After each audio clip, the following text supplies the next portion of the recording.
Welcome back to Timeout with J and G. It's Jay over here. It's G over there. Yo, what is going on, everyone? And today we have a very, very fun, special college football episode. Usually Levi does his college football report for like 20, 30 minutes at the beginning of every episode. We decided, the regular season is done. The conference championship games are done. All the awards were just handed out last week. So, you know what? Let's get in here. Let's talk about who won the awards, talk about how we feel about different awards. And then obviously the first games of the playoffs is this weekend. So both of our teams are playing this weekend, I believe. So a lot to talk about. But before we get into that, how are you doing today? I'm doing all right. I'm feeling good. How about yourself? I'm doing all right. It's a lot going on, but right now I'm doing all right. So, I'm excited. There's no NBA games on tonight as we're recording this on Wednesday. Last night, the Milwaukee Bucks won the NBA Cup. So shout out to Milwaukee Bucks. Darvin Ham is now 14-0 in NBA Cup play. So, Torian Prince has made $1 million from the NBA Cup, winning last year with the Lakers and this year with the Milwaukee Bucks. So also shout out Torian Prince. Shout out to Milwaukee Bucks for winning. Also, while we're on the topic of the Bucks, shout out Damian Lillard signing that lifetime deal with Adidas. So he's going to be with Adidas for the rest of his life, lifetime deal. It's a Dame time deal. It's a Dame time deal. That's right. Also, one more thing I want to say before we get into today is rest in peace. I believe is it Giannis Tima? It's a European name. But he was a former basketball player that he also spent. So you probably know him. You saw him for the Magic in the Summer League a couple years ago. Has unfortunately passed away. There's still a lot of details coming out about that. But yeah, I just want to say rest in peace to him as well. Rest in peace.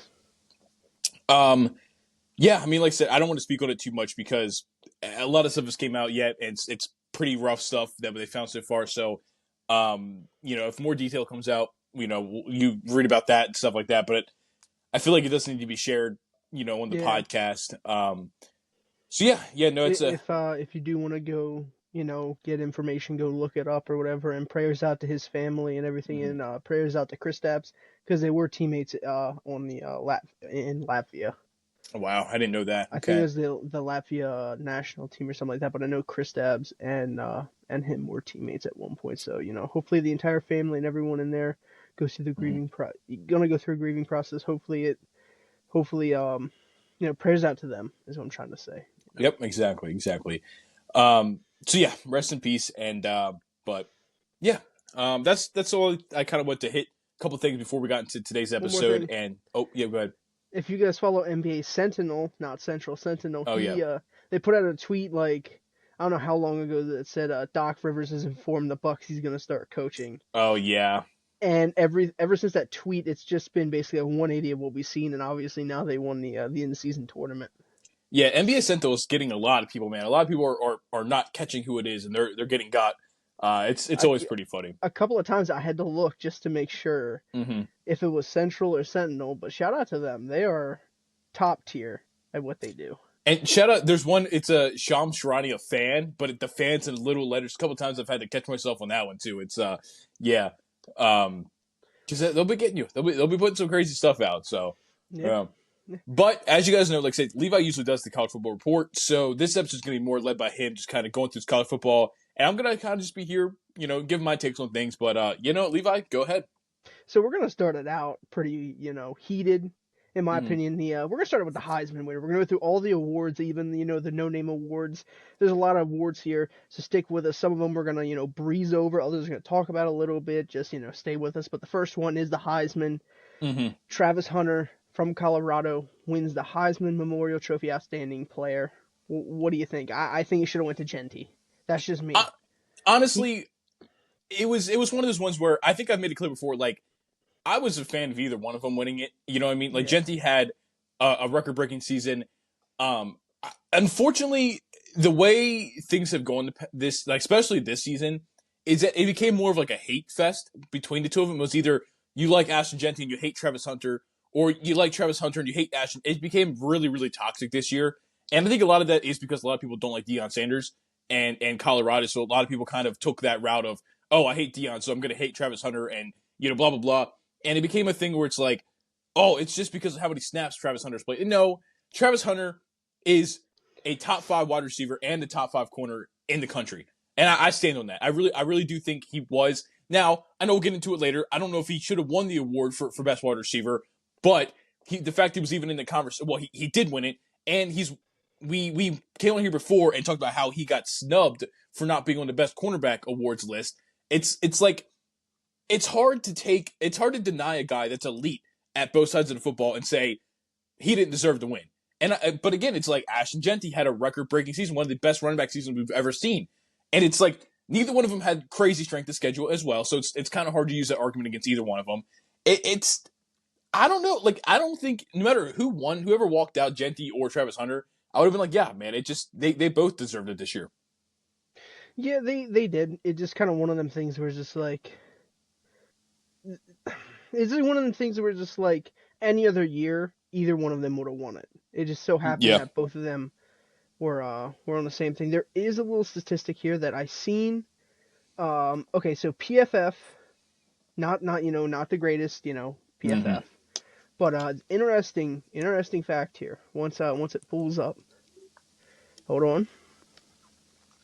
Okay, so these are the highest graded Heisman seasons.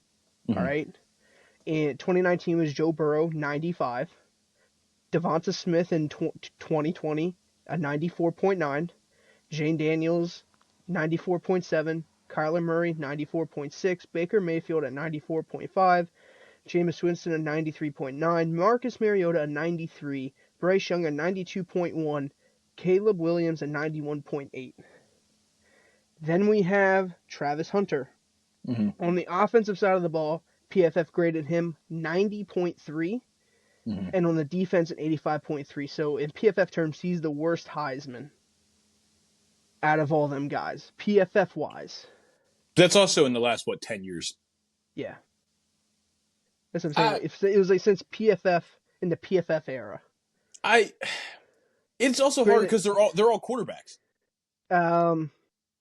All quarterbacks except Devonta Smith, who's a wide receiver. Yeah, Devonta Smith. But it's like it's so hard to compare PFF grades to receiver corners versus a quarterback. Like I said, it was PFF, not very reliable. And I think when Devonta Smith won Heisman, I think he was consensus best player in football by like pretty much everybody. You know what I mean? Like Devonta Smith was just phenomenal. So I don't think it's a fair comparison, but it's PFF, and their grades are weird. Yeah, I just thought I'd throw that out there, because there are going to be people that are going to be hating on, and everything else. But I just thought I'd like throw that little thing out there. Well, what do you know what Ashton Jeanty's PFF grade was this season? I can pull it up if not. You can keep going with your going because I think it was above a 95. I think it was like a 95.5. I'm not 100% sure about that, but yeah, it was 97.5. 97.5. So yeah, he would have been, number one on that list. But absolute shout out to Travis Hunter for that season that he did have. Now, like I said, we got a lot of awards here. The ones that aren't really, that really we can't really talk about, or should say talk about, but more easy to go past, like the Maxwell Award, most outstanding player, Ashton Jeanty. He's getting an award. It was gonna be one or the other. Yeah. It was whoever was going to win Heisman, the other was going to win them. It just is how this was going to go. It's kind of like MVP and Offensive Player of the Year. Yeah, and then the Walter Camp Award, Player of the Year, Travis Hunter, which again, same thing. The Davey O'Brien National Quarterback Award goes to Cam Ward. Okay, I'm fine with that. He was in Heisman race. He was, I think. I can't think of his name now. Why can't Dylan Gabriel? I think he could have won that. Maybe Shadur, but yeah, no, Shadur Sanders not being in it was kind of yeah. The Doak Walker National Running Back Award, Ashton Jeanty. There wasn't really like you had that running back from I think Arizona State. I think it was like Bo Scatabo or something like that. Sorry for mispronouncing the name, but he had a really good year. But Ashton Jeanty just absolute nightmare. Home Depot Award Coach of the Year. What'd you say? It's Cameron. Yeah, Cameron Scatabo. What'd you say his first name was? Cam. Oh, okay. I thought I misheard you. Okay. Um, Now this one I think is a little controversial in my opinion, but the Home Depot Award Coach of the Year goes to Kirk Cinetti from Indiana. Mm-hmm. Not really want to talk about Indiana. They got, yeah, easy schedule in my opinion, but not much you can do. The Johnny Unitas Golden Arm, most outstanding senior quarterback. Shadur Sanders wins that award. Yeah, it's fair. Um, Now this is kind of where we're gonna disagree with what they picked, but the Bolitnikoff Award, most outstanding wide receiver, went to Travis Hunter. Mm-hmm. Mm-hmm. It should not have went to Travis Hunter. I don't know if this award thing is just they're trying to keep like the group of 5 teams out. I don't know what they're trying to do here because there's a wide receiver Was it Nick from Nash? it was Nick Nash from San Yeah. Jose State. Mm-hmm. He was the 4th ever Triple Crown winner in college football from the wide receiver position. He had 1,382. Hold on, let me just pull this up. 1,382 receiving yards, 104 catches, and 16 touchdowns. Led the entire country in everything. Wasn't And Devonta Smith another one, or no? I'm not 100% sure about Devonta Smith. I know there's only been 4. I'll look that up while you keep going. Yeah. But also Travis Hunter won the award. He was 5th total in catches. He was 6th in receiving yards, and he was 2nd in touchdowns with 14. So he does have that. But I mean, Nick Nash is just a beast. Like I get it at San Jose State, you can argue strength of schedule, but at the end of the day, 104 catches, over 1350, and 16 touchdowns. Mm-hmm. How does that not win the Blitnikoff? Yeah, part of me does wonder if maybe it was one of those things where it's like they realized he wasn't in best cornerback, and they're like, oh shit, and they gave him. That just sounds bad though. I'm not trying to say it's political because I don't fully believe that. It is a weird. I pulled it up. Nick Nash. The other 3 was in 2007. Michael Crabtree had the Triple Crown for Texas Tech, and 2020 Devonta Smith had it for Alabama. And then in 2021, Jarrett Stearns from Western Kentucky also won a Triple Crown. Huh. There we go. But yeah, no, if it would have been closer, you know what I mean? Mm-hmm. Then I could understand. But to be like 4th and 5th, or 5th and 6th in receiving yards and catches, it kind of just throws me for a loop there. But Yeah. I do want to give a big shout out to Nick Nash for that gigantic season that he did have. Yeah. Another one that I'm going to disagree with a little bit is the John Mackey Award. Most outstanding tight end went to Tyler Warren. Tyler Warren, one of the best tight ends in college football. Do not get me wrong here. I want to give him his praise. But when you have a tight end that has 1,342 receiving yards, 100 catches, but only 9 touchdowns, I do want to give a shout out to Harold Fannin Jr. from Bowling Green.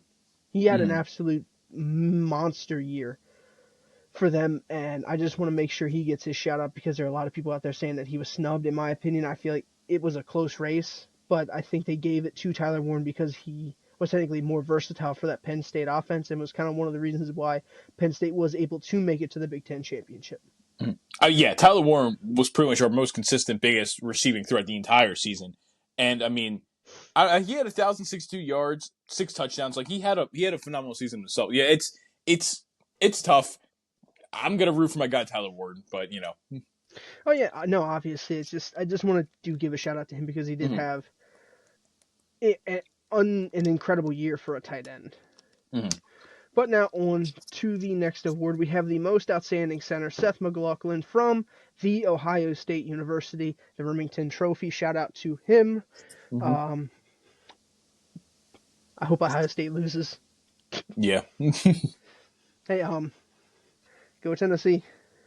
That's right. I'll be with you in this one. Go Tennessee. So the Lombardi Award, the nation's top player. There's a lot of these, most outstanding top player. Probably just to spread love, but Kelvin Banks Jr. from the University of Texas, the wrong UT. He wins that award. Shout out to him. And also, most outstanding interior lineman, the Allen Trophy, goes to Kelvin Banks Jr. from the University of Texas. So shout out to him for winning both of them awards. Now on to the Chuck. Can't pronounce Benark. Did they say it? I'm Sure. not sure. Award. The Defensive Player of the Year goes to Travis Hunter. Mm-hmm.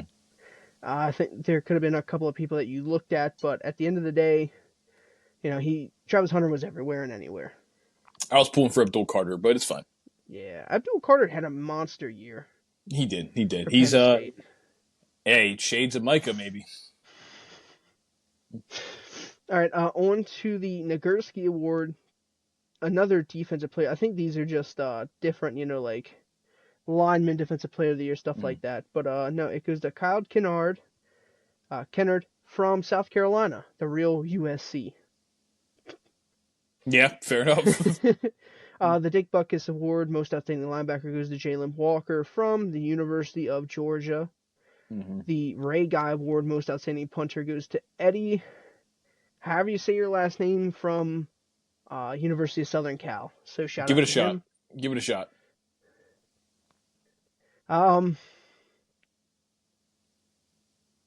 Kazaplicky. Okay. Well, yeah, we're gonna try. Yeah. We're gonna try that. Oh yeah. Okay. Yeah. Man, punter's got some fun names. Okay. Eddie Kaplitsky. There you go, Kaplitsky. Eddie Saplitsky, maybe because it's CZ. Maybe it's Saplitsky. Yeah, shout you out, man. Yeah, shout out. Then the Lou Groza Award, the Collegiate Place Kicker Award, goes to Kenneth Almendarez from the University of Louisiana. Okay. Shout out to him. Yeah, I've noticed the place kicker, the Lou Groza, doesn't go to like a top school. Last year was Miami of Ohio. This year was University of Louisiana, I believe. Shout out to them. Raging Cajuns. And this is probably another one that some people had a problem with. The Jim Thorpe Award, most outstanding defensive back, goes to Jeanty Barron from the University of Texas. A lot of people thought that Travis Hunter should be in there. Me personally, I think, how can you win the Defensive Player of the Year but not win your own position award? But it could have been something. He wasn't even in the running for it either, was he? He wasn't even a finalist. He wasn't in the top 3. That's crazy. But no, shout out to him from the University of Texas. We do not have a Ted Hendricks Defensive End of the Year award just yet. Hold off on that one. The Campbell Trophy Top Scholar Athlete goes to Jalen Milroe from the University of Alabama. Fair enough. Shout out to him. At least Bama got that this year. Yeah, they got something, I guess. They'll get a bowl game. Yeah, they'll get a bowl game. Yeah. The Most Versatile Player Award, back-to-back winner, we have Travis Hunter. Obviously, for a lot of reasons. Yeah. Yep. Then the Lot Impact Trophy Outstanding Defensive Player goes to Travis Hunter. Obviously. Mm-hmm. Then we have the Top Community Servant of the Year. We have Nick Dawkins from Penn State University. Hell yeah! Shout out Nick. Shout out Nick. Yeah, that's pretty much it. Let's shout out all of our award winners, man. End of the year, big deal. I mean, hell yeah! Just being named the best player of your position, it's a big honor, man. There's 100 and some schools in the FBS, like being considered the best, or even a top 3, top 5 player if you're a finalist, man. That's phenomenal, and we'll see a lot of them guys on Sundays. Absolutely, and a few players I do want to shout out before we move into the next thing is I do want to give a giant shout out to Kyle McCord from Syracuse. Led the league in passing yards with 4,326. He had 29 touchdowns, 12 picks. Syracuse did not have the greatest of years, but Kyle McCord was out there balling. He was slinging the rock, doing his thing. For rushing, I do want to give a big shout out to Amari Hampton from North Carolina University. He had 1,600 yards, 15 touchdowns. He was doing his thing on the ground. Also, I forgot about this. I can't believe I forgot about this. Shout out to Bryson Daly. Okay. Yeah. The quarterback Army, he had 1,500 rushing yards and 29 touchdowns. He was tied with Ashton Jeanty for most touchdowns on the ground this year. Shout out to him. But But who caught that L last weekend? Who caught the L last weekend? Army did. That's right. Go Navy. That's all. Who's the American Conference champions? Don't matter who lost the game. That's right. Go Navy beat Army. Okay, sir. Okay. Do you see that guy's? I'm pretty sure that guy's transferring out of Army. I didn't even know you could do that. Oh yeah, as long as you transfer before the first day of your junior year, you can transfer out. But like, it's a service school. Well, technically, you're still like technically you weren't like inducted. You know what I mean? Inducted. Yeah. Until your junior year, and at that point, once your junior year hits, then you can't leave. But up until that point, up until you, I forget what exactly it is, and I don't want to misspeak on it. But there's a certain thing you do at the start of your junior year to where you're kind of just locked in, and you have to go serve. So you have up until that point to where if you want to leave, transfer out. Actually, a well-known player that I didn't even know went to Navy for baseball, Paul Skeens, went to Navy. Oh yeah, yep. And he transferred out his second year, and then I forget where he went. Then he went to LSU, had that run, and then now he's obviously on the Pirates. Shout out Paul Skeens, man, and Livy Dunn over here. Hey, if you're listening to this part of the episode, comment Livy Dunn down in the comments below. Jesus. Okay. Okay. Damn, this dude's dying. He's still sick. I'm getting better. It's gonna sound great on the audio. Oh, absolutely. But one player I do want to shout out. He had 17 sacks on the year. Mike Green from the University of Marshall, the Thundering Herd. Shout out to them. Shout out him. I said it last week. That's a name you're gonna hear that on Sundays. Hell yeah. But that's all about people that That's all the awards. That's pretty much all the awards and all the shout outs and So before we jump into the college football playoffs and like talk about the games, I do want to say let's take a break and let's hear a word from our partner. I am proud to announce we are partnered with Dubby Energy Drink. Dubby was formulated to give you focus and energy with no jitters or crash, all while tasting amazing. If you go to the link in the description, it will take you to our sponsored flavor, Push and Punch. Use code TimeoutJG, that is TimeoutJG at checkout for 10% off your order. Thank you to Dubby Energy for partnering with us, and back to the episode. And now that we're back, Levi, you can jump into the playoffs, into the games, however you want to take this. All right, so first thing I'm going to do is they kind of messed up the college football playoff. Okay. There is a very easy, viable thing that they could have done, and it would have made, I shouldn't say the transfer over perfect. It's by just giving Penn State the national championship, right? Just let them say, hey, you guys got it this year. We'll try again next year. No. Yeah, I don't know. I tried. But no, the FCS has their own playoff bracket. Mm-hmm. And actually, never mind, I think it actually is the exact same. Oh, wait, no, it's not. Okay. No, hold on. No, it is not. There's a lot more teams. Is that a good thing, though? Well, everyone was kind of like complaining about this and that and everything else because of the. Long story short, there is a format that they could have used, because like at the end of it, you had like, oh well, Bama should get in because of this, SMU should get in because of this. I do think the committee made the right decision in putting in SMU because once you put in Bama, you are devaluing making it to the conference championship. The thing is, no matter how many teams they expand the playoffs to, that last spot is always going to be in question. Yep. They could make it 20 teams, and whoever's at 21 would be like, oh, we deserve to get in. And we're going to have the same conversation about that. It's unfortunately, like, it's going to be what it is. It could be 4 teams. It could be 8 teams. It could be 12, 16, 20. Whatever team is right on the outside that feels like they should get in, it's gonna be the same no matter what. So I like this 12-team format. You wanna hear something crazy? Oh boy, okay. The NCAA Division I Football Championship, FCS, provides for a field of 24 teams to compete in a single elimination tournament. That's too many. Of the 24 teams, 10 conference championships receive an automatic qualifier, with the remaining best 14 teams selected on an at-large basis by the Division I FCS. That's too I many. mean, If you bring it to FBS, pretty much the whole top 25 gets in. It's like I don't like that. That's too many teams.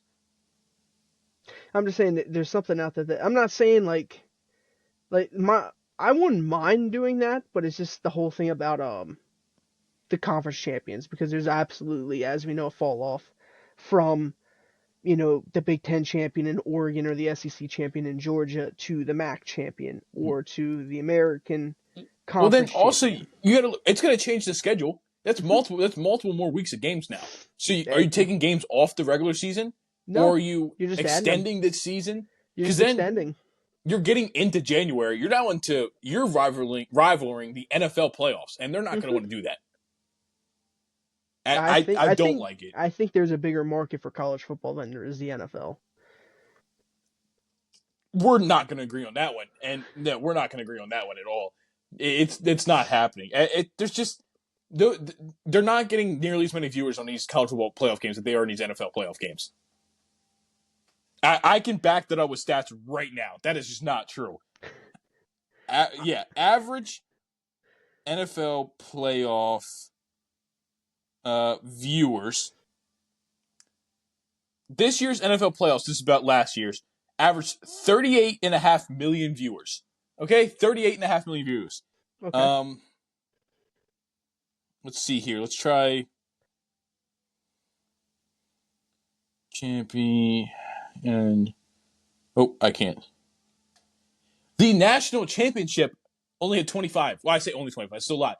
But the championship game had 13 million less than the NFL's wild card round. Who was playing in the championship? Uh, who even was that last year? I don't know. I believe it was Michigan and Washington. No. What?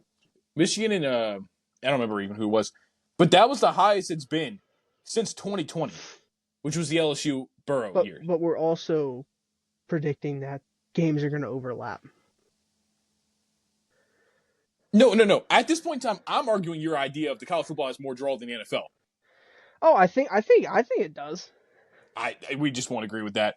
I just pulled up stats to say 13 million people less are watching the national championship versus the first round wild card matchup of the NFL. I don't know what stats you have to back yourself up, but it's not true. I don't have any stats. I just know it's a fact. Okay, sure. We'll go with that. But no, it's like I think if they would go to that, I doubt it. I doubt they even expand it to where more than what it already is. Mm-hmm. But I feel like there could be some collaboration with the NFL saying, "Hey, we're going to expand. We're going to do this. Games on this day," and they kind of pander to each other, so they're not overlapping, so no one's drawing away from someone else's viewership. Yeah, I don't believe the NFL would go for that in a second. Yeah, no, the NFL's stingy. Yeah. Yeah, no. Yeah, no. No, the NFL does not care about what the viewers college football is getting. They want They don't their even views. care about their own viewers. That's very true. They don't even care about their own viewers. Anyways, got a little sidetracked there, but to critique the college football format, I'm okay with conference champions getting a bye. Mm-hmm. Right? I not a conference champions getting an automatic bid. I am 100% okay with that, but I think we have to pull away from the automatic bye. Yeah, I agree. I think the top 4 teams should get the top 4 seeds. Mm-hmm. Because now you're looking at a team like Texas, who is the 5 seed. If you take out Boise State and Arizona, they're sliding right up in. Mm-hmm. And you got to figure Texas and Penn State then get the 3 and the 5, 3 and the 4. Mm-hmm. Sorry, but it just I don't know. I'm fine with having Boise State, Boise State, Arizona State, some of these lesser named teams or lesser size teams in here because it gives you oh, could they make that run? Mm-hmm. With Boise State and Ashton Jeanty, could Jeanty actually, bull, just be the bull that we've seen him all year be against, a Power 4 team, potentially against a Penn State or SMU, one of those two teams. Could we actually see that? and I like inclusion, but we got to do different with the reseeding here. Also, the number one seed should play the 5-12 matchup.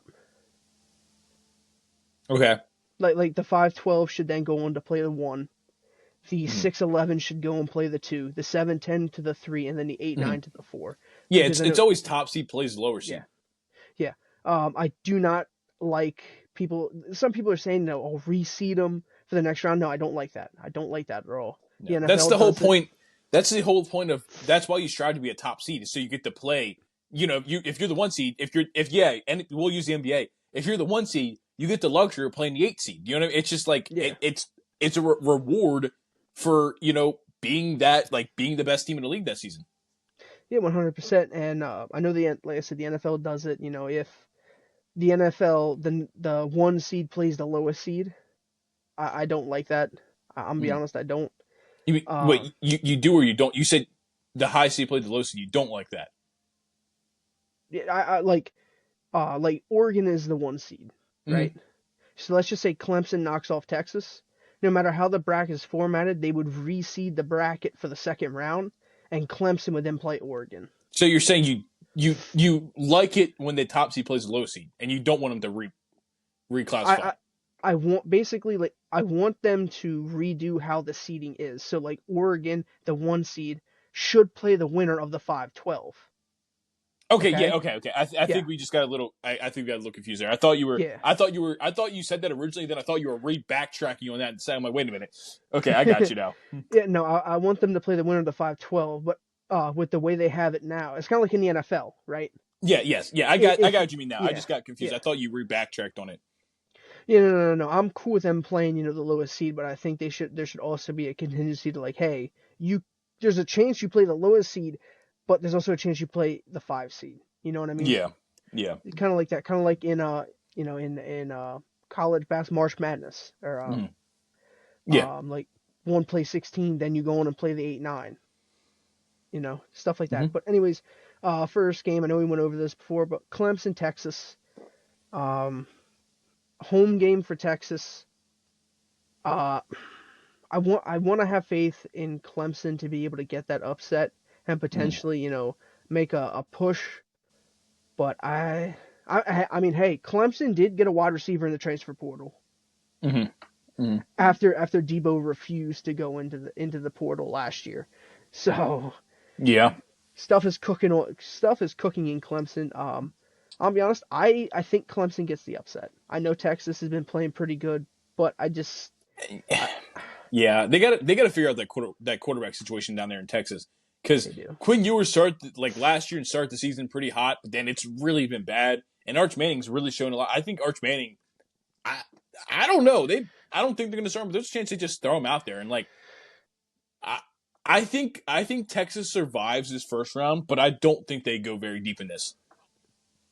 That's very possible, but I do think that Clemson does get that upset Mm-hmm. in the first round. A lot of people, kind of just like, oh, SMU should have got that last spot, or Texas should be playing Alabama right Mm-hmm. now. But Yeah, we'll keep moving on. But I have Clemson getting the upset. How about you? yeah. I have Texas. I think Texas is going to survive round one, but I don't think this team's going to make it deep. Okay. Next game that we have is going to be SMU at Penn State. Yeah, at Penn State. I don't have to hear no arguments. We're rocking Penn State, baby, till the day the season's over. Penn State, baby, we are. Um, We are. That's right.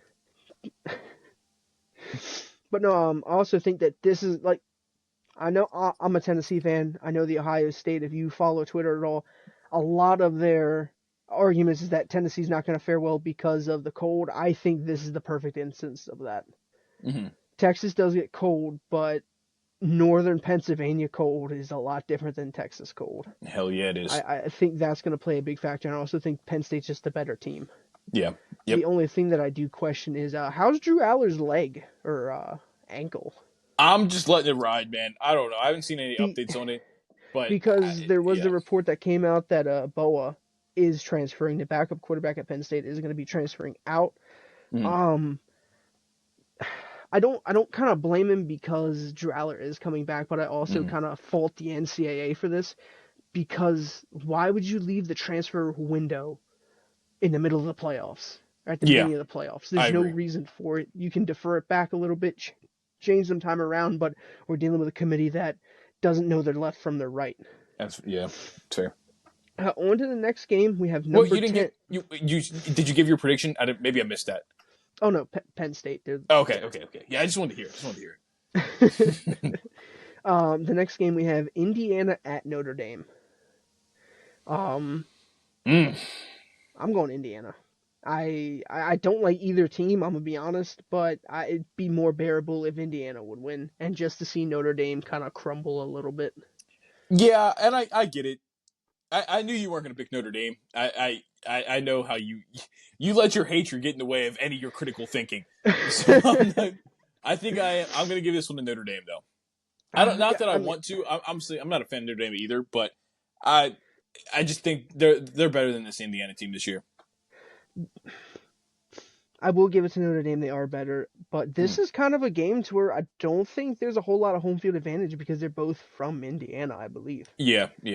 So it's kind of like you're just taking a bus trip, like a couple hours away. Hey, So, whatever, they're still going to be there at Notre Dame University, so it's technically they're still going to have their fans there. But yeah, Indiana fans are going to travel well for sure. You would hope at least. You would hope. But no, Notre Dame, Marcus Freeman has been a good coach for Notre Dame. My gripe with him has just been the scheduling. You schedule your there's no, oh, well, we play in a conference, we just got the weak teams. No, this is just you just schedule weak teams and you still lost to Northern Illinois. But furthermore, we're just going to keep moving on here to the Tennessee at Ohio State. Mm-hmm. Now, I was originally planning on going to this game, but stuff has come up and I cannot go. Mm-hmm. I know, I wanted to go. Hey, well, on the bright side, as they're watching this, when it drops at 3, we're heading to the Wizards-Hornets game later tonight. Yeah. So, and LaMelo Ball's back, but now Brandon Miller's hurt, so it's always one thing or another. But last year when we saw the Hornets, LaMelo Ball was injured, so hey, hopefully he plays. Hopefully he plays, hopefully he does good, but Tennessee, Ohio State, obviously, I'm rocking the orange, go big orange. I got Tennessee by 50. Yeah, no, I'm going Tennessee as well. There's no world I can root for Ohio State. There's just no world I could do it. I'm going with Tennessee. I just think they got it this week. Also, for everyone out there that not a Tennessee fan, not a Ohio State fan, or not really keeping up with the whole situation that's going on in Columbus, this is what I want you to do right now. I want you to take out your phone. I want you to go to SeatGeek, Ticketmaster, whatever you use to buy tickets, and I want you to look at all the available tickets. There's a lot of it. There's Really? a lot. Yes, there is a lot of tickets still available for technically like verified resale. Oh yeah, because people just don't want to go. But if you watch that Tennessee Ohio State game, don't be surprised if you see a lot of orange. Hell yeah, a lot of orange. Tennessee's going to travel in numbers, but Ohio State. Guess what Ohio State's trying to do? And this is just kind of like my own little theory. They're trying to have a scarlet out. So they're trying to have a red out. Okay. And you know why? They're trying to hide the orange. Well, orange definitely sticks out in scarlet. That's for sure. They're trying to hide the orange. That's right. They don't want the shoe to look 50% orange. Yeah, that's very true. That's a very bad look on a playoff game. Tennessee's gonna take over. But no, now from the rest of the bracket, we're gonna give your prediction, right, on what the rest of the bracket is gonna look like based on your picks. All right. Okay. So in the second round, we have Texas versus Arizona State.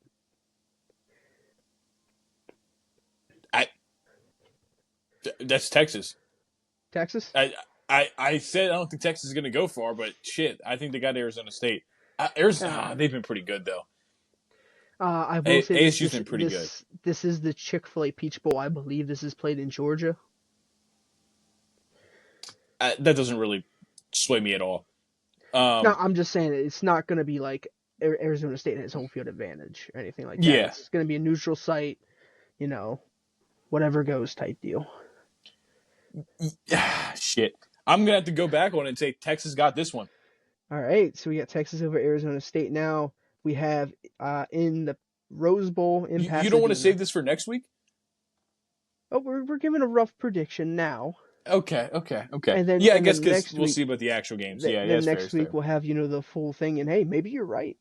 You know, it's kind of like your pre-playoff prediction for who you think is Okay. going to win the whole thing. Okay. Uh, in the next game, we have Tennessee versus Oregon in the Rose Bowl. I'm sorry to do this to you. I'm going Oregon. That's fair. That's fair. I want to ride with you with Tennessee, but Oregon's they're number one team in the country for a reason, man. Yeah. Almost lost to Boise State. Should have lost to Penn State, but we're just gonna keep Hey, you moving guys lost to forward. Arkansas, so Still not the worst. Still not the worst loss in the I'm just college saying football if playoff. you want to call it Oregon's losses, you gotta wear the chest of the Tennessee loss. It's got to go both ways. Oregon actually hasn't lost. Wait, what? Oregon hasn't lost. Well, no, but okay. But I'm saying you're calling out like those Oregon games. You can't say that when you guys lost to Arkansas too. You can't. You know what they say: if you live in glass house, don't throw stones. Don't throw stones. You live in glass. Whatever. Well, you know what the saying is. I just recorded a video for my YouTube channel for an hour and a half before this podcast, so I'm so tired of talking at this point in time. All right, so we'll try and get this wrapped up because I'm tired. You're tired. We're all tired. Trying to get That's this wrapped right. up. In the second game, I kind of already know your prediction. We have Penn State versus Boise State in the Verbo Fiesta Bowl. Yeah, and it's going to sound bad that I said Tennessee's going to lose, and I'm going to pick Penn State. But Fine. I just look at the strength of the team. Now, Penn State's going to have their hands full stopping Ashton Jeanty. And this could be one of those games where, you look at Penn State, you look at James Franklin, and you're like, this is a game they could drop. This is a game they could lose. Because Penn State is known for falling short in these big games. Like the Ohio State game, the Oregon game, just against this better competition.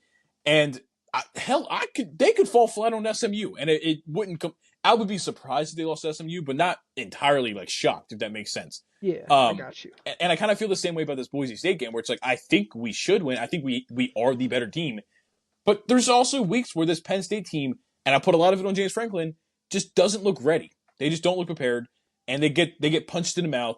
And first possession, Ashton Jeanty could run for a 60-yard touchdown, and it's like, oh shit, now we're scrambling. You know what I mean? Yep. So it's Penn State's got to be locked in. If they're locked in, I think they handle Boise State. But this definitely could be a trap game.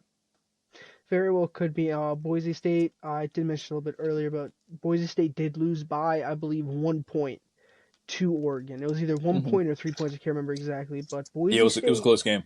When they played big competition, they did step up and they played good. Now on to the last game of the second round. We have Notre Dame versus Georgia in the All-State Sugar Bowl. You said Notre Dame versus Georgia? Yep. Georgia. All right, that was easy. Georgia. Into the semifinals, we have Texas. We're not going to keep going deep, are we? We're going the whole way. We're going to find out who you have. Okay. We're going to find out who you have winning the whole thing. Okay. Pre-playoff prediction.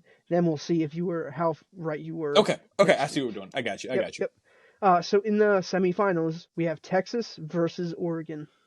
Oregon. This is where I think Texas run stops. That very well could be. And then in the Capital One Orange Bowl, we have Penn State versus Georgia. Georgia. As much as I would like to sit here and try to convince you Penn State is going to win, I know this team way too well. And some Penn State fans might call me a fake fan for saying that, but you got to call a spade, and it's what Penn State does. I unfortunately got to go with Georgia. There is one thing you are forgetting. Whenever Carson Beck plays a football game versus any team except for the University of Tennessee, he plays like Will Levis. And he could very well lose Georgia this game based on how his performance is. Georgia should have lost to Kentucky earlier in the year, but that's back in the year. This is right now. This is the future. Listen, I get what you're saying about Carson Beck. I really do. But now you're fighting curse against curse. You're fighting the curse of Carson Beck sucking versus the curse of James Franklin sucking in big games. So, it's just which curse is going to win out, It's going to be 3-0 Penn State at the end of it. Hell yeah. Shout out, man. But no, now in your national championship game, we have the University of Oregon versus the University of Georgia. Who do you have winning? Let's see here. You know, I wish I was I wish I had like the head Lee Corso heads. That'd be pretty Yeah, funny. That would be that would pretty be pretty funny. cool. But unfortunately, I don't have that. So we're just gonna have to use what I got. And we're going with the Ducks, baby. The We're going with the Ducks. Ducks. The The Big Ducks. Ten is getting a national champion this year. It's not going to be Penn State, unfortunately, but it's not going to be Ohio State, thankfully. It's going to be the Oregon Ducks. Hell yeah. So now you have Oregon running the table, winning the entire thing, and I believe going 16-0 and winning a national championship. Thank you, Paul, for your prediction. That's all right. Go Birds. Well, go Ducks. Go, well. Don't go Birds. Go Ducks. So, Hey, Clippin, man, hold on. if Oregon beats Georgia in the national championship, come back to this moment in a couple weeks. A couple weeks it'll be. January 20th is the national championship. So about a month. About a month. Yep. Come back in a month, and we're gonna go viral because I freaking nailed that playoff prediction. Hell yeah. But as of right now, go Nittany Lions and go Volunteers. Yeah, that's right. We'll see how deep work both of our teams can get. Maybe we'll meet in the national championship. Can it work out like that? Yeah. Okay. Because Tennessee is in the top half, Penn State's in the bottom half. So there is a world to where we could have Tennessee versus Penn State in the national championship. Sheesh. Where's it at this year? I am not sure. Because it's usually a neutral site, is it not? Yeah. I'll bowl look it up. games and stuff like that are national It is championship. Mercedes-Benz, which is Atlanta. Yeah. So I'm not going to that game. Now I really hope Georgia doesn't make it because that's basically a home game for them. Yeah. Also, Greg Sankey, SEC kind of like overseer. Can we move the SEC championship game out of Atlanta, Georgia? No. Can we move it anywhere else? Because when Georgia's in it, it's practically a home game for them. I get what you're saying, but like if it's the SEC, they're going to keep it in the Southeast. Like it's going to be, so it's no matter what, it's going to be. Oh well, this team has kind of a home field advantage. You know what I mean? Like they could move it to New Orleans, and you're like, well, now LSU, but then or you can move it to like I don't know where the Bucks play, but it's like, well, now you're teams. You know what I mean? Like no matter where you kind of move it in that area, some team's going to kind of have a home field advantage. Yeah, you just don't like it because it's Georgia. Yes, another team. Fuck Georgia. I'll say that. Yeah. I'll say that proudly. I hate Georgia. Their fan base barks at you. Like, what are we doing? Yeah. If you ever seen some of them videos, it's kind of wild. it's wild. But Tennessee is gonna take over Ohio Stadium. Ohio State. It's gonna be a lot of orange there. If you are going to the game and you are a Vol fan, be loud, be proud. Tear down them goalposts if we win, and make sure we plant the flag in the center of Ohio Stadium. Hell yeah! Make sure you get big old Jeanty Spraggis. I think they say his name. He's a big man. He's like 6'6", 340. Get him to plant the flag. Shout out to him. O lineman. Shout out to them. But Penn State beat SMU. Tennessee embarrassed Ohio State. Hell yeah! And well, there you go. There's an hour of college football talk. Yeah. And hopefully we didn't bore anybody to death. No, it's fun. Like I know NBA is usually kind of like our mainstay, but it's fun to be able to fully dive into football sometimes as well because a lot of times fans are one are usually fans of another. So yeah. And before we get out of here, we have our last segment where we have Levi's prediction for the NFL games, and we're at week 16, man. We're almost at the end of the regular season of the NFL, man. Yeah. It's crazy. It's really crazy. As you guys know, on Sunday mornings we usually release the list, but sometimes the audio gets kind of messed up. So if you don't see it, that's why we try. But sometimes the recording just dumb. Yep. Also, there are some Saturday games. Mm-hmm. So I guess we'll I'll release this on Saturday morning instead of Sunday morning. Yep. As long as the audio holds out. Yeah. Well then, if that's we'll just really we'll release it on Saturday morning. So you'll see the Thursday night game now, and then the 2 Saturday games, the rest of the Sunday games Saturday morning. Are you ready? I'm ready. Week 16, Thursday night football, Broncos in LA to play the Chargers. See, Bo Nix just had one of a very embarrassing game Yes, he did. where he threw 3 interceptions, but then Mm-hmm. came back and decided to throw 3 touchdown passes. As Wish he would not have thrown the picks. I probably would have won in fantasy this week and kept going to the That's how it playoffs. goes. But that's neither here nor there. In division game, division's already claimed by the Chiefs for like the 9th time or whatever. Yeah, 19 in a row. Yep. I like the mocks, the swagger that Bo Nix has with this Denver Broncos team. I like the Bo Nix and Sean Payton collab. I'm not gonna say I like it. I'm not gonna say Bo Nix is gonna be the next Drew Brees, but it's got similarities in my opinion. This is a complete turnaround for how you felt about Bo Nix going into the season. Bro, we were both skeptical of Bo Nix. Oh, and I still am. I'm not. You know, I still am skeptical, and it's no reason. It's not because I dislike him or anything like that. It's just like I'm not fully convinced he's a franchise quarterback. But if he turns into one, I'll gladly eat my words. I'm not too proud to eat my words. But and it's just kind of funny here the way you're talking about him right now. Yeah, I'm slowly becoming a fan of Bo Nix. He started off rough, but he's kind of turned his play around, and obviously he is a rookie. And I am a little bit of a fan of the older rookies because I do feel like you should wait, especially at the quarterback position, to come to the NFL. But that's speaking of, real quick, Michael Penix Jr. is starting this week for the Falcons too. Like after they paid Kirk Cousins $90 million and he's been bad, they're starting a guy they drafted 8th overall. Everybody was shocked when they did it, and I think we all knew that Kirk Cousins wasn't going to play out the 4-year contract as a starter. But I think they're definitely starting him a lot earlier than a lot of people thought, like Michael Penix Jr. I think a lot of people wasn't expecting it to year 2 or 3 of the Kirk Cousins contract, not like at the end of season 1. Kirk Cousins has not been playing good the past like 5 weeks. I think he has 1 touchdown and 9 picks. Yeah, it's been bad. It has been bad. But back to the game, I am going to go with the Denver Broncos. I think I like Bo Nix and I like Sean Payton, that combo. Courtland Sutton has been playing really good for the Broncos. I just something going on over in Denver. I'm liking what's going on over there, and I believe, like I said past, I don't think Bo Nix is going to be the superstar top 5, but I think he's going to be fringe top 15, top 20, top 15, game manager, as some would like to call him. But I like what's going on in Denver. I still think with the injuries and everything going on with the Chargers, I don't think they're going to be fully there. I have Denver winning. I think Denver is going to get into the playoffs at the end of the season. I'm down with that. I'm also going with Denver. Hell yeah. Well, anything else for wrap up this episode? Not really. I don't really have anything else. All right. Well, we appreciate you guys watching this week's episode of Timeout with J&G. As you guys saw, we were not on playback this past Tuesday just because the NBA Cup game wasn't on until 8:30. We won't be back on Tuesday. We'll actually be back next Wednesday, Christmas Day at noon for the I don't remember who the hell's playing.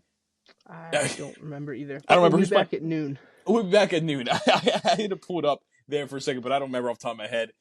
So join us at Playback Timeout J&G. It's a lot of fun. Just watch the game with us, and then we'll be back next Thursday to probably talk about the game we went to, and we'll figure out what else we're talking about. So we appreciate you watching, and we will see you guys next week.